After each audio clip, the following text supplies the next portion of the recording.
Hello there, a very good evening and welcome to another edition of Primetime News on TV1. I'm Charlotte Benedict for the Newsfirst team. And I'm Naveksha Gunasekara. Here are your headlines for tonight.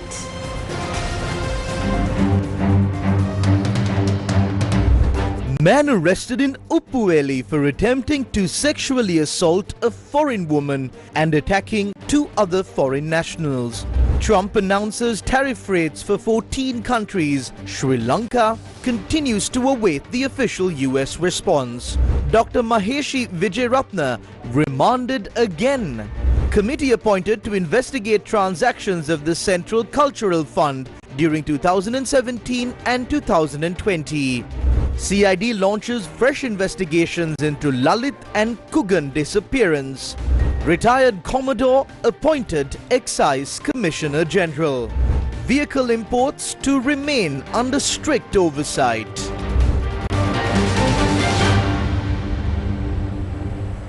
On to those stories in detail now.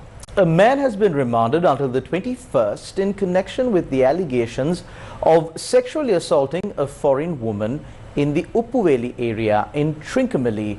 Following the incident, it has also been reported that the suspect, along with several others, allegedly assaulted two more foreign nationals. Stop! Stop! Stop! Stop! Stop! Stop! Clear! Clear! Clear! Pocket and phone! Stop! No! Stop! What is this incident? According to police, on the night of last Saturday, a foreign woman attending a beach party at a hotel in Alaswatha, Uppuweli, Trincomalee, was allegedly subject to sexual assault by a local man. The foreign woman later informed two of her friends, one from New Zealand and the other from the United Kingdom, who were also at the party. After the party ended, while the four of them were returning to their accommodation, the same man, accompanied by another individual, allegedly attempted to assault the woman again. The assault on the foreigners reportedly occurred during the second encounter. The attack involved the use of an object resembling a belt. Despite the assault, the two foreign men managed to rescue the women and escort them safely back to their hotels. This incident occurred in the early hours of the 6th. The complaint was received by the Uppuweli police station that same morning. Within 24 hours, we identified the suspects and were able to make an arrest. One suspect was produced before the Trincomalee Magistrates Court yesterday and was ordered to be remanded until the 21st. Police also said that at the time of the arrest, the suspect was found in possession of more than 2 grams of narcotics. The other suspect is believed to have fled the area, and investigations are underway to locate him. As we proceed with legal action, the cooperation of the complainants is crucial. If they do not appear before the court, it could hinder the judicial process. Therefore, we are using modern technology to facilitate proceedings and ensure action is taken against the suspects. Deputy Minister of Foreign Affairs Arun Hemachandra issued a statement emphasizing that such incidents damage Sri Lanka's image internationally. He expressed deep regret over the incident and stressed the importance of ensuring that foreign visitors feel safe in the country. The Deputy Minister also reaffirmed the government's commitment to creating a secure and free environment for tourists. President Donald Trump cranked up the pressure on Monday on America's trading partners, firing off letters to heads of several countries, informing them of their new tariff rate. But at the same time, Trump took some of the edge off by signing an executive action to extend the date for all reciprocal tariffs, with the exception of China, to August 1st. Those reciprocal tariffs were expected to go into effect on Wednesday. Now, in some cases, the letters Trump sent specify new reciprocal tariff rates that are higher or lower compared to the levels mentioned in April. At least 14 countries' imports are set to face steep blanket tariffs starting the 1st of August. Now, US President Donald Trump, in a series of social media posts, shared screenshots of letters dictating new tariff rates to the leaders of Japan, South Korea, Malaysia, Kazakhstan, South Africa, Laos and even Myanmar. Later in the day, he shared another set of 7 letters to the leaders of Bosnia and Herzegovina, Tunisia and Indonesia, Bangladesh, Serbia, Cambodia and even Thailand. Goods imported to the US from Japan, South Korea, Malaysia, Kazakhstan and Tunisia are now set to face 25% tariffs according to the letters Trump posted. South African and Bosnian goods will be subject to a 30% US tariff and imports from Indonesia will be hit with a 32% excise duty. The president's letter said Bangladesh and Serbia are both at 35%, while Cambodia and Thailand are set for 36% tariff rates. According to the letters Trump posted on Truth Social, imports from Laos and Myanmar will face a 40% duty. The letters are the first to be sent before Wednesday, the day his so-called reciprocal tariffs on dozens of countries were scheduled to snap back to the high levels he had announced in early April. White House Press Secretary Caroline Leavitt said even more letters will be sent out in the coming days. The president will also sign an executive order today delaying the July 9th deadline to August 1st. So the reciprocal tariff rate or these new rates that will be provided in this correspondence to these foreign leaders will be going out the door within the next month, or deals will be made and those countries continue to negotiate with the United States. We've seen a lot of positive developments in the right direction, but the administration, the president and his trade team want to cut the best deals for the American people and the American worker. That's what they're focused on. And in the effort of transparency, these letters will continue to be posted to Truth Social. Given the fact that the president put into effect the tariffs on April 2nd and then put the pause into place, is the president at all concerned that these countries that are receiving the letters won't take them seriously because the deadline seems to have shifted already and may shift again?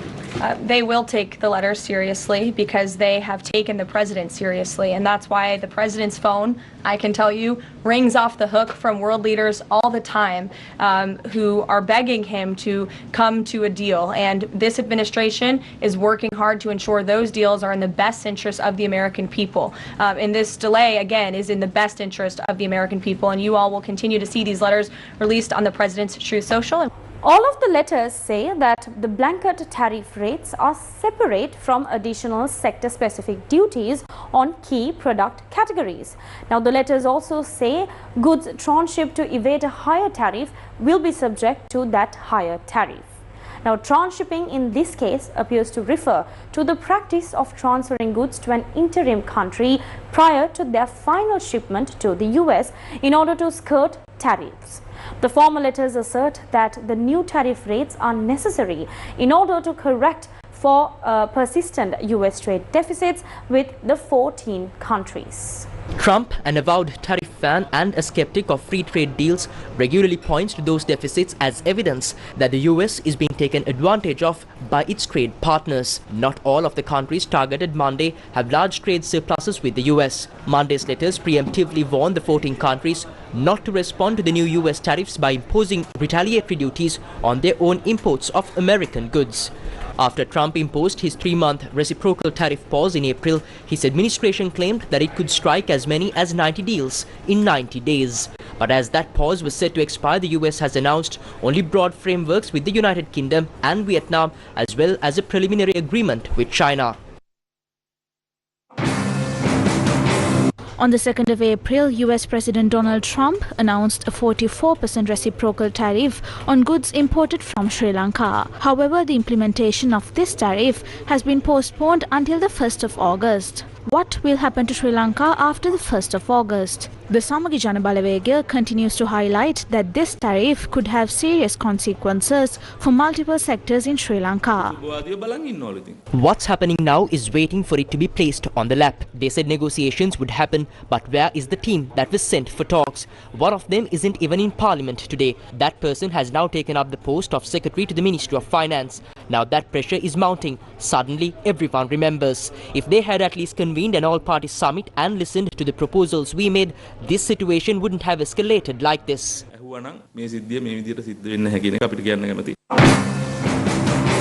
The Sri Lanka Podu Jana Peramuna also shared its views on the matter today. ආණ්ඩුව මේ බදු ප්‍රතිපත්තිය හඳුන්වා දුන්න අවස්ථාවේදී When the government introduced this tariff policy, the steps they took weren't clearly communicated. They didn't transparently reveal their efforts to the public. If those efforts fail, the government will bear the reputational damage.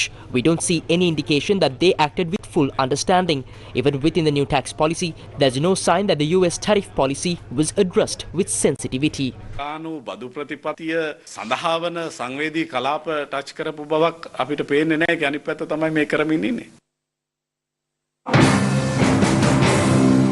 Deputy Minister of Economic Development Dr. Anil Jayanta Fernando addressed Parliament in response to concerns over whether Sri Lanka is capable of taking action regarding the United States reciprocal tariffs. It's important to note that these rates are only valid until the 1st of August. After that, if bilateral agreements are not reached, the rates may change again. We are confident in the ongoing discussions. Once a formal agreement is signed, we will present it officially. We believe this agreement will be highly beneficial to our manufacturers, economy and the working public. ආර්ථිකයට වාසිදායක විදියට මහා ජනතාවට වැඩ කරන ජනතාවට වාසිදායක විදියට මේ ගිවිසුමට එළඹීමේ හැකියාව තියෙනවා කියන කාරණේත් මතක් කරන්නට ඕනේ. A parliamentary debate was held regarding the decision to impose an 18% VAT on services provided by non-resident individuals to Sri Lankan residents via electronic platforms effective from the 1st of October. Digital සේවාවන් සඳහා අපි අතිරේක බද්දක් පනවලා නැහැ. පනවන්න යන්නෙත් නැහැ. We are not introducing an additional tax on digital services, nor do we intend to. This is part of the VAT Act, as presented in our budget statement. This was originally scheduled to take effect on the 1st of April, but due to legal challenges it was delayed. We discussed the matter with the relevant parties, and now that the court proceedings have concluded, the agreement is to implement the tax from the 1st of October. The delay has effectively given these service providers a financial advantage for several months. Therefore, the notion that a new 18% tax is being introduced is completely incorrect. අලුතෙන් තවත් 18ක් ගන්නවා කියලා ඉතාමත්ම වැරදි එවැනි තත්වයක් නෙවෙයි තියෙන්නේ. කරුණාකරන Uber ලංකාවේ ගෙවන්න හදනවා. Please clarify. Now, Uber is being asked to pay in Sri Lanka, but is that on the value added or on the full service value? PicMe pays 18% on the invoice value. However, Uber is trying to apply the tax only to the 10% transport cost component of a 100,000 rupee invoice. That creates another issue. They are clearly using a strategic approach to avoid tax. Are you taking action against this or simply accepting it? We are aware of this. In fact, PicMe also pays based on value addition, not the full invoice. Uber is similar. From our side, the Inland Revenue Department is examining whether VAT should be applied to the total value of the service. සමස්ත වටිනාකම එකතු වීම. Agoda booking.com. There's another issue. Agoda booking.com. How are these being handled, Minister? If only Sri Lankan companies are taxed while foreign companies are taxed only on value added, it creates a dual system. Then other companies might register in Singapore and reroute services, which leads to further complications. These matters are currently being discussed by the Inland Revenue Department and the Ministry of Finance. Sri Lanka has unveiled a reform agenda aimed at unlocking long-term growth and resilience, as outlined in the latest International Monetary Fund staff report released this July. At the heart of the reform package is a renewed focus on trade liberalization and export competitiveness. The government plans to rationalize para-tariffs with due consideration to revenue implications, streamline customs procedures in line with trade facilitation agreement recommendations, and implement a national export strategy with a focus on expediting negotiations of free trade agreements and entry into regional trade blocs. These efforts are part of a broader national export strategy designed to integrate Sri Lanka into global value chains and elevate key sectors such as industrial manufacturing, information technology, business process outsourcing and tourism. The report emphasizes that private sector empowerment will be crucial to sustaining growth. With support from international development partners, Sri Lanka aims to cut bureaucratic red tape, modernize its regulatory framework and reduce electricity costs through a more efficient energy mix. A significant shift is also underway to reduce the public sector's footprint in the economy. thereby fostering competition and improving resource allocation. Additionally, the introduction of a digital land titling and registry system is expected to enhance property rights and facilitate investment. In a forward-looking move, Sri Lanka is also prioritizing climate resilience amid escalating environmental threats. The report notes a sharp rise in climate-related disasters, which have jeopardized food security and livelihoods. To counter these risks, the government is ramping up investments in renewable energy, particularly solar and wind, with financing expected from both private and multilateral sources. Technical capacity building initiatives are also underway to fast-track climate mitigation and adaptation strategies. A discussion on the digitalization of the Inland Revenue Department was held at the President's office. During the meeting, President Anurakumara Dissanayake emphasized on the importance of strengthening the Inland Revenue Department in order to realize Sri Lanka's strategic goals for a digital economy by the year 2030. Dr. Nandika Sanat Kumar Nayaka, Secretary to the President, Dr. Harsha Surya Peruma, Secretary to the Ministry of Finance, and Dr. Hans Vijay Surya, Chief Presidential Advisor on the Digital Economy, along with other officials, participated in the discussion. Special attention was given to the current Revenue Administration Management Information System used by the Inland Revenue Department, including its operational continuity, identification of shortcomings, and potential technological solutions. President Anurakumara Dissanayake highlighted that digitalization is essential for efficient tax administration. He emphasized the need to minimize tax irregularities, simplify the tax system, enhance transparency, and introduce point-of-sale systems for transactions. Officials noted that the government's intervention through the establishment of a ministry for the digital economy would significantly facilitate the Inland Revenue Department's digital transformation goals. A retired Navy Commodore is tipped to be Sri Lanka's next excise chief. The Cabinet of Ministers has approved the appointment of retired Commodore MB N.A. Premaratna as the new Commissioner General of Excise following the scheduled retirement of the current office holder UL Uday Kumara Pereira on the 10th of July 2025. Uday Kumara Pereira, a special grade officer of the Sri Lanka Inland Revenue Service, has been serving in the role and will retire from public service upon reaching the age of 60. The proposal for the new appointment was presented by the President in his capacity as the Minister of Finance. News First with the people. Are you the one with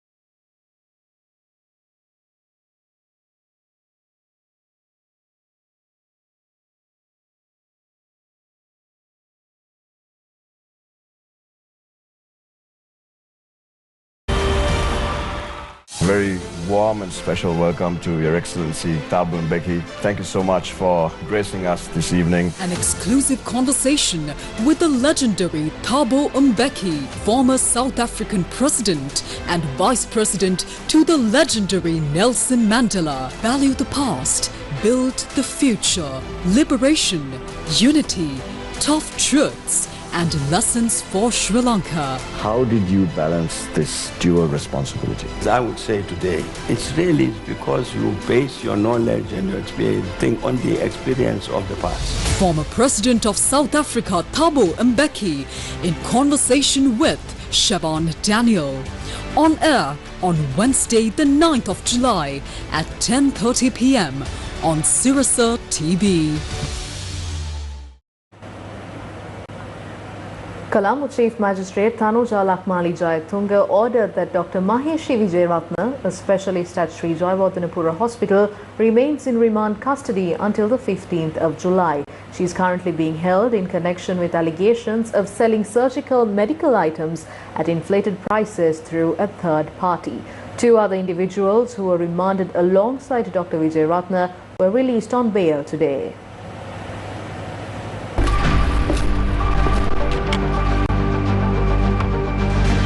Case file.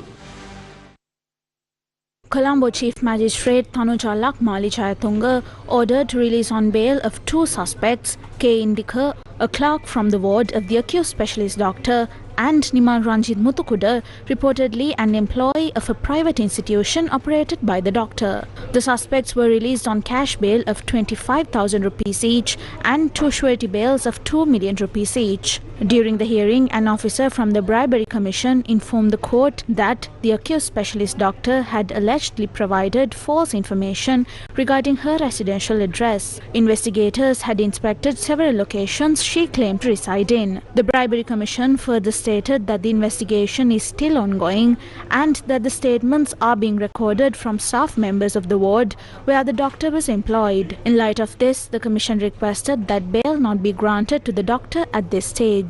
Appearing on behalf of the accused, President's Counsel Maitri Gunaratna argued that the doctor had performed approximately 10,000 surgeries, including 8,000 in Sri Lanka and 2,000 in the United Kingdom.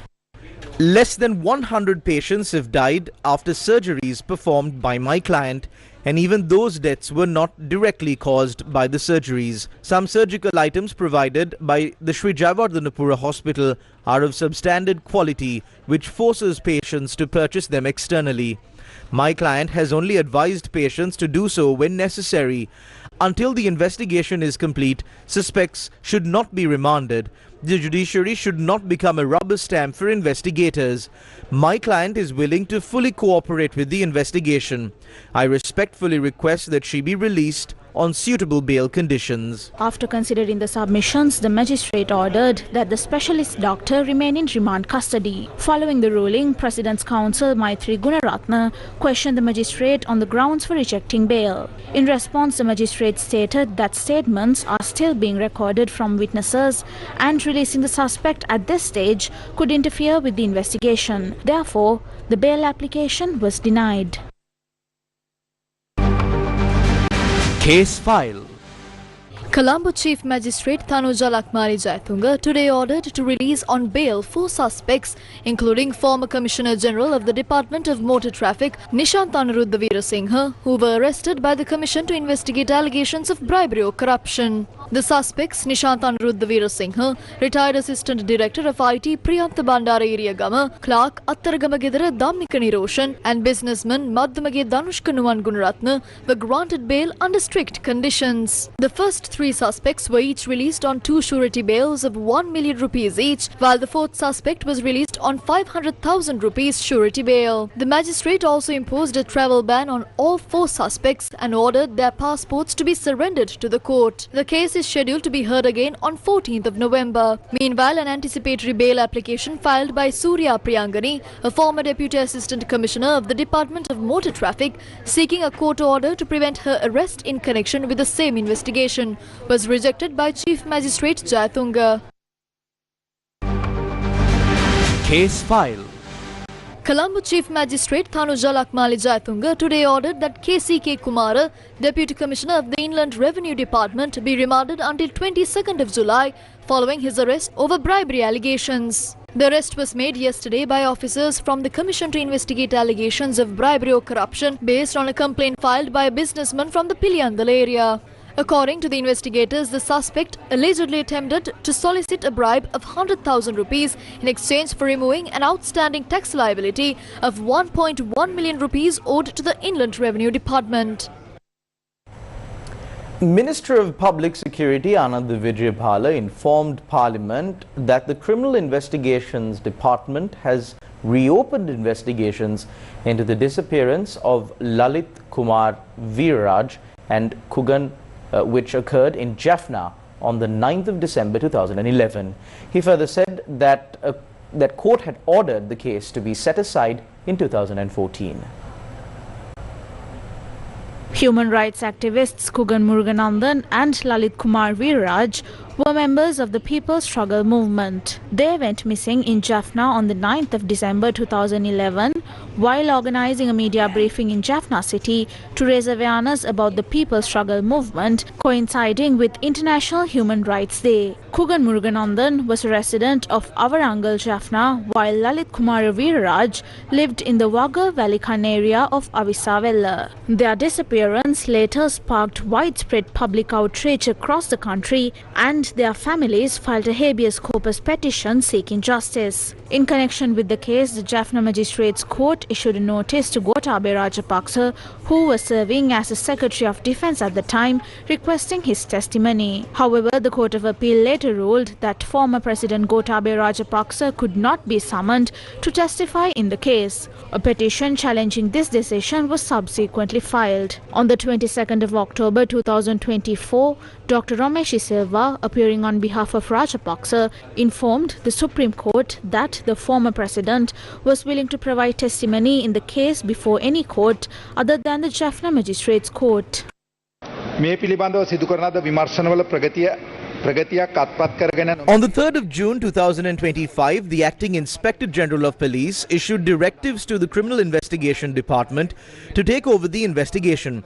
Accordingly, the Senior Deputy Inspector General of Police for Criminal and Financial Crimes Investigations sent a letter on the same day to the Senior DIG of the Northern Province, requesting all relevant case files. This included investigation extracts from the Achuveli Police Station, the Jaffna Division Crime Scene Investigation Unit and the Jaffna District Criminal Investigation Division. These documents were officially submitted to the CID on the 11th of June 2025. The Homicide and Organized Crime Investigation Division of the CID has now commenced a renewed investigation into the matter.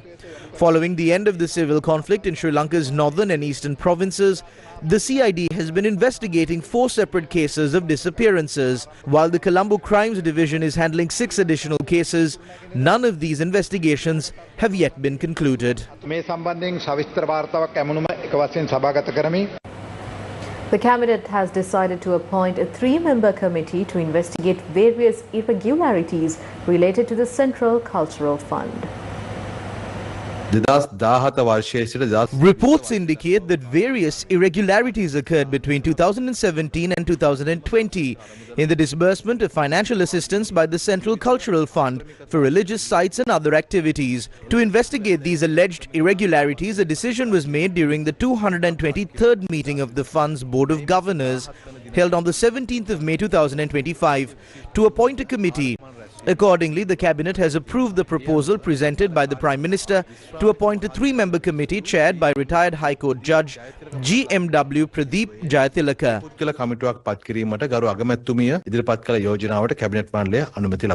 Meanwhile, the Cabinet has approved a proposal presented by President Anurakumara Dissanayake in his capacity as Minister of Defence to assign the Sri Lanka Navy the responsibility of conducting maritime security operations under the supervision of the Ministry of Defence. You are aware of the recent developments in maritime security. Previously, this responsibility was handed over to a private company based on a presidential decision. Now the Cabinet has decided to reassign this critical national security function to the Sri Lanka Navy. The minister also clarified that there are no plans to suspend vehicle imports. Vehicle imports are expected to continue with a cap of $1,200 million. That limit has not been exceeded. Imports will proceed under strict supervision. We know that volumes fluctuate month to month, but this contributes to government tax revenue. Everything is being managed carefully and there are no current issues. We are confident that we can meet our targets as planned. Opposition parliamentarian SM Marikar of the Samagijana Balavegia has been appointed as the chairman of the Sectoral Oversight Committee on Infrastructure and Strategic Development. The committee oversees strategic planning and development matters related to the Ministry of Urban Development and Housing, the Ministry of Power and Energy, and the Ministry of Transport, Civil Aviation, Ports and Highways. This appointment follows a prior agreement between the government and opposition to assign the chairmanship of this committee to a member of the opposition. Previously, the position was held briefly by MP Ajit P. Pereira, who also served as chairman of the same committee. Kusal Mendes scores 6th ODI century.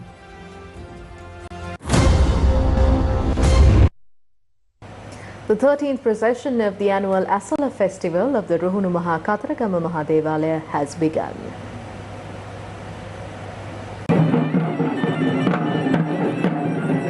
A large number of elephants and vibrant dance performances added colour to the procession. A large crowd has gathered to witness the procession.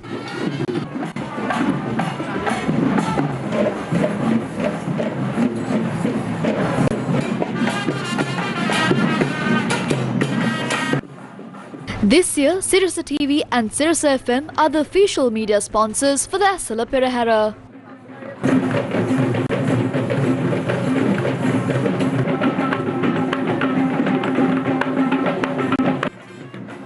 The final grand procession that will be held on the Poya Day will be broadcast on Sirasa TV at 10:30 p.m.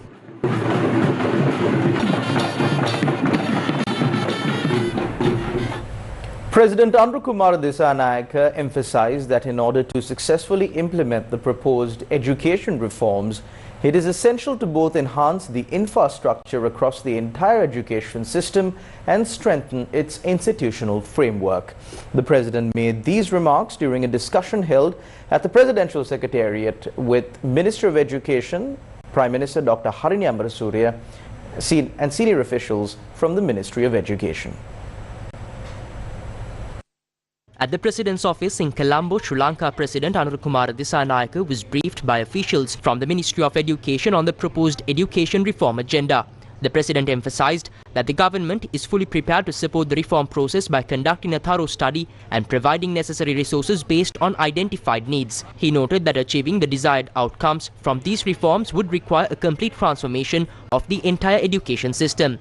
According to the President's media division, the President stressed the importance of focusing not only on physical infrastructure and facilities, but also on human resource development to ensure the success of the reform initiative. He further instructed that following a comprehensive study, detailed plans and budget estimates should be submitted and assured that the upcoming national budget would allocate the required provisions to support the reform process. The discussion also highlighted the need to pay special attention to teachers and university students and to engage all stakeholders in meaningful dialogue to gather ideas and recommendations for the education reform roadmap. The launch of a report titled Sustaining Transformative Growth in Sri Lanka 2025 to 2030 was held in Colombo today. The report titled Sustaining Transformative Growth in Sri Lanka 2025 to 2030, authored by an independent growth study group under the auspices of ODI Global and the Center for Poverty Analysis, provides critical policy recommendations for navigating the country's complex economic landscape as it emerges from its worst economic crisis since independence. Having stabilized the economy through the IMF program, what should we do next? Sri Lanka is at a critical juncture. We are facing uncertainty in trade policy. There could be tariffs as much as 44% on Sri Lanka to its exports to the United States, which could come into effect on the 1st of August if we are unlucky. We have to repay our debts in a couple of years' time, along with the interest payments. So that's a big burden on Sri Lanka. We are an aging population. We are a country of migrants. There have been 300,000 Sri Lankans leaving the country over the last 3 years, making it 1 million people of young and skilled who have left. So for all of these reasons, we have to grow very fast. And the IMF program has enabled us to come back from a deep crisis. But poverty is stubbornly high. A quarter of Sri Lankans are in poverty, partly through this crisis. So that means some 5 million Sri Lankans are in poverty at a minimum, but the number could be bigger than that. And the debt ratio is still very high. The main reason for this is the fact that we don't really export enough to the world. We don't attract enough foreign investment. We don't attract enough tourists. And although remittances are up, along with some other sources, we have a long way to go. And Sri Lanka is going to have to grow at much more than 5%. We're going to have to grow at 7-8% in the coming years. And we have to start thinking about this on a national scale by having a growth commission for a plan that should come. In an ideal world, government will appoint an independent growth commission to look at this. And we have to keep this in place for many years. So it requires a consensus amongst all the political parties on the need for growth. Developed by a team of 9 leading experts with extensive experience across public, private and international sectors, the report highlights the significant progress made in stabilizing the Sri Lankan economy, including renewed growth and reduced inflation. Sri Lankan mountaineer Johan Peiris arrived in Sri Lanka following his summit to Mount Denali in Alaska. Sri Lankan mountaineer Johan Peiris completed the 7 Summits Challenge after successfully summiting Mount Denali in Alaska.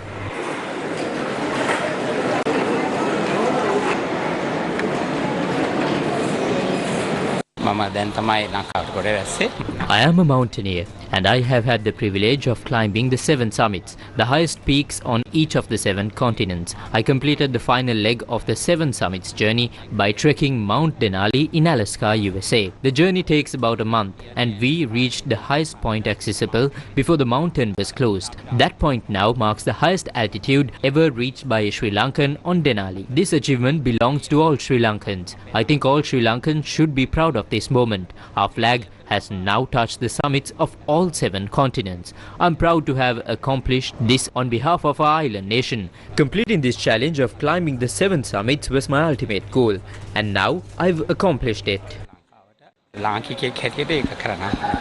දැනට මේක තමයි මගේ challenge එක වෙලා තිබ්බේ මේ කඳු හත තරණය කරන්න ඒක දැන් මගේ complete කරලා ඉවරයි ඉතින් ඒක තමයි මගේ goal එක. To date, the mountaineer has successfully scaled Mount Kosciuszko in Australia, Mount Kilimanjaro in Africa, Mount Elbrus in Europe, Mount Everest in Asia, Mount Vinson in Antarctica and Mount Aconcagua in South America. Sri Lanka has made a bold leap onto the global entertainment stage with Catchpoint, the high-energy game show format from ITV Studios that will be airing on Sirasa TV. The program is scheduled to start on the 12th of July. The show has already captured international media attention, marking a historic milestone as the first ever South Asian adaptation of the globally successful format. Originally created by Possessed and aired on BBC One in the UK, Catchpoint is a fast-paced quiz show that blends trivia with physical reflexes. The local version, produced by Sirasa TV in partnership with ITV Studios, has been praised for its high production value, vibrant set design and engaged presentation. The adaptation will not only resonate with Sri Lankan viewers, but also caught the eye of international media outlets including C21 Media, Real Screen, Broadcast Now and Prince Arya International, all of which have spotlighted the show's regional significance and global potential. Sirasa Catchpoint.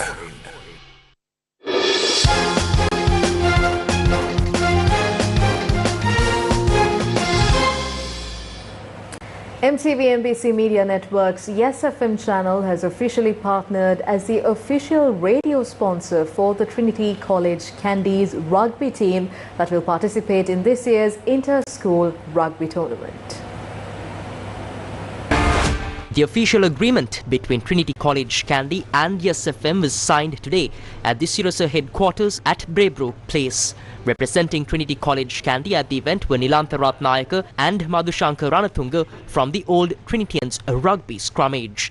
The Capital Maharaja Group was represented by Group Director Shevan Daniel and COO of CMG Buddhika Vikramanayaka.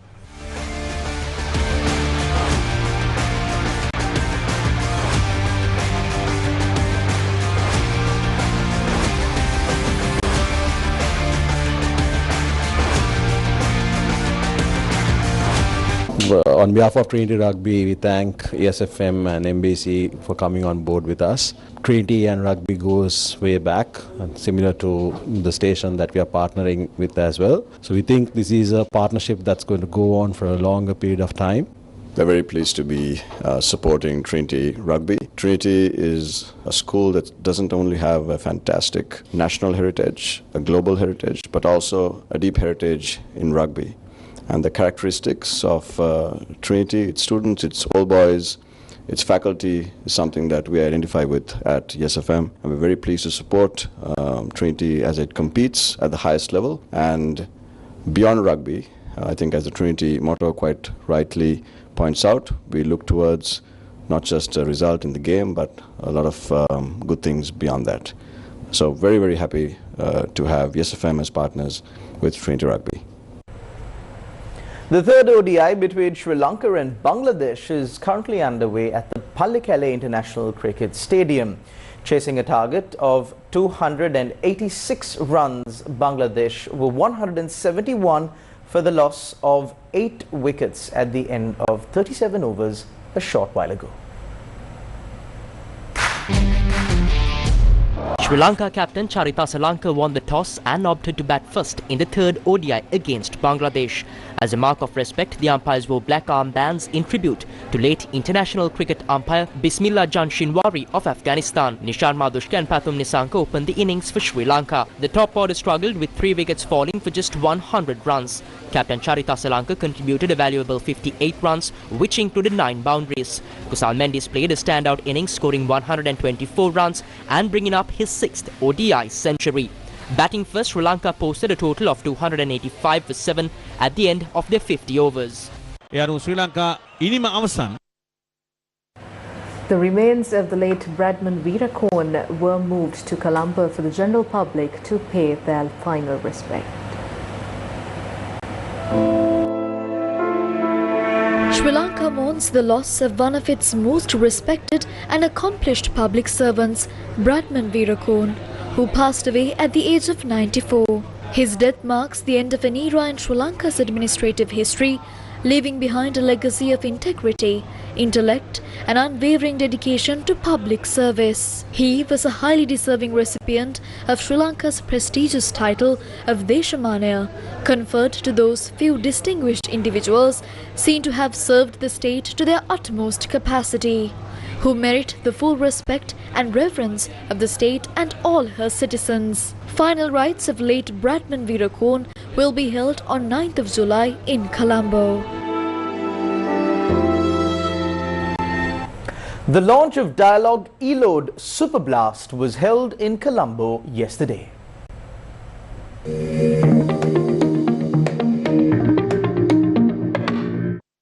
Dialogue Axiata PLC, one of Sri Lanka's leading connectivity providers and technological pioneers, unveiled the Dialogue Elode Superblast yesterday. Dialogue Elode Superblast is an exclusive rewards program for Dialogue prepaid customers, offering the exciting opportunity to win a brand new Toyota SUV every 2 months. What is this Elode Superblast? It's about reloads. No, it's not about reloads. It's about e-loads. Digital reloads, we call it e-loads. So this entire campaign is about e-loads, or any of the customers who pay digitally, a reload can be entitled to a draw and can be a winner as well. It's an incredible 150 million worth of gifts that we will be dispersing throughout.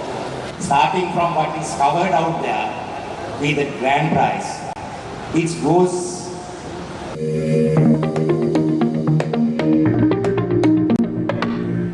And that's a wrap of Primetime News on TV1 for tonight. Thank you for watching. Good night.